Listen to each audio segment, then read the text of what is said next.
জানেন কি কে মা কালীকে তার নিজের হাতে খাইয়ে দিত, যার জন্য মা কালী স্বয়ং তার সাথে দেখা করতে আসতেন? সেই মানুষটি আর কেউ ছিলেন না, তিনি ছিলেন মা কালীর পরম ভক্ত শ্রী শ্রী রামকৃষ্ণ পরমহংস, যার জন্ম পশ্চিমবঙ্গের কামারপুকুরে 1836 সালে হয়েছিল। তিনি দক্ষিণেশ্বরের কালী মন্দিরে মায়ের পুজো করতেন, এমনকি তিনি মায়ের ভক্তিতে সব সময় লীন থাকতেন। শোনা যায় ইনি সাক্ষাৎ মা কালীর দর্শন পেতেন। একদিন রামকৃষ্ণের শিষ্য স্বামী বিবেকানন্দ ওনাকে জিজ্ঞাসা করলেন, আপনি কখনো ভগবানের দর্শন পেয়েছেন? তখন তিনি বললেন, হ্যাঁ, আমি মাকে সব সময় দেখতে পাই। আমি যখনই মাকে ভক্তি ভরে ডাকি তখনই মা আমার কাছে চলে আসেন। আর মা কালী ওনার কাছে কোনো দেবী ছিলেন না, সর্বদা একজন জীবন্ত বাস্তব ছিলেন। এমনকি তিনি মা কালীকে নিজের হাতে করেই খাইয়ে দিতেন।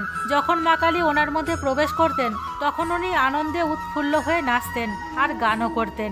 আর আপনি সব সময় দেখতে পাবেন দক্ষিণেশ্বরের কালী মন্দিরে মায়ের পাশে এনাকে বিরাজমান থাকতে। আর কমেন্টে আপনারা অবশ্যই লিখুন জয় মা কালী।